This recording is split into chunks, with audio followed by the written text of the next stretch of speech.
So next क्या है, cases है मैक्सिमम एम्पलीट्यूड कब होगा। तो मैक्सिमम एम्पलीट्यूड पे कॉस की वैल्यू +-1 या प्लस हो या 1 हो, तो +-1 कहाँ पे आएगी, एन पाई। ठीक है, एन पाई मतलब इवन वैल्यूज़ पे। तो यहाँ पे कॉस एन पाई पे होगा +-1। ठीक है, एन की वैल्यू आप 0, 1, 2 समथिंग कुछ भी ले सकते हो। ठीक है, तो यहाँ पे 2 पाई ये और थीटा और ये थीटा आपका कंपेयर हो जाएगा। ठीक है, तो यहाँ पे आपने लिख दिया 2 pi x upon lambda is equals to 0 pi 2 pi so on up to. तो एक्स की वैल्यू क्या आ जाएगी, λ/2, ये इधर ले जाओगे तो 2 पाई नीचे आ जाएगा, पाई से पाई कैंसिल हो जाएगा, मतलब आप बोलोगे x is equals to pi upon 2 pi into lambda.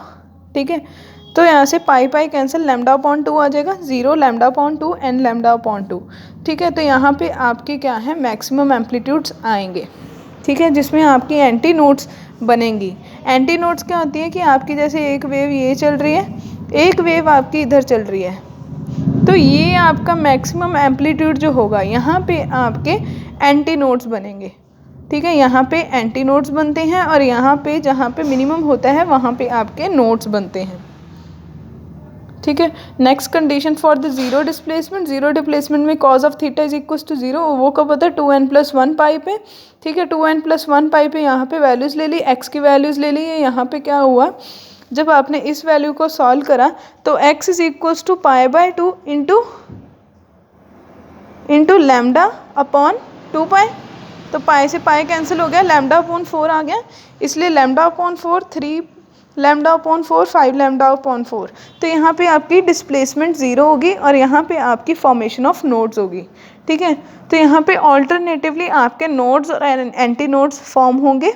ठीक है, तो ये ग्राफिकल ट्रीटमेंट में कैसे होंगे, इस तरह कि आपकी एक वेव इधर जा रही है, एक वेव ऊपर है, एक आपकी डॉटेड वाली है, एक आपकी ये वाली है और ये रिजल्टेंट है।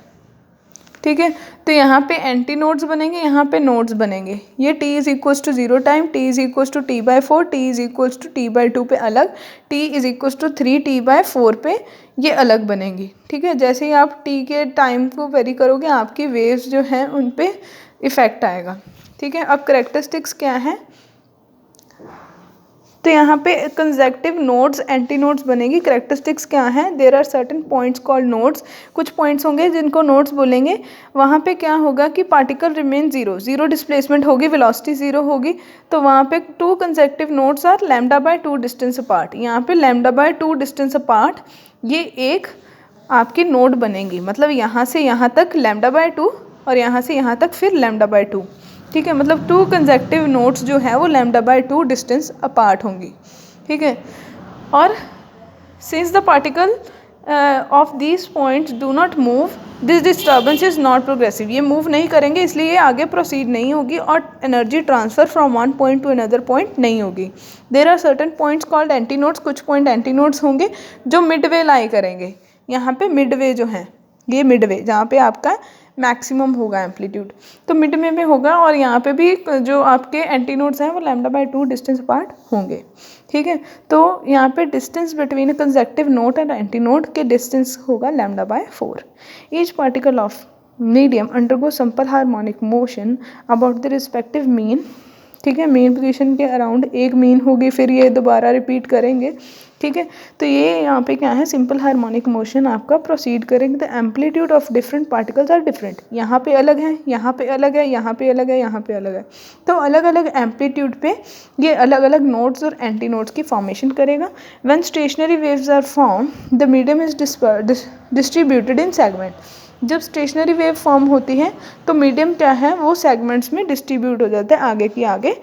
यहाँ पे देखो सेगमेंट्स बन जाते हैं, यहाँ से यहाँ तक आपका पहले यहाँ से यहाँ नोड आना है, फिर एंटी नोड ने आना है, फिर नोड ने आना है, तो ये सेपरेशन होगी सेगमेंट्स की। ठीक है, तो नेक्स्ट पॉइंट है fifth, each particle passes through the mean position twice during a time period. तो एक टाइम पीरियड में यहाँ से देखो यहाँ से यहाँ तक 2 बार नोड्स बनेंगी।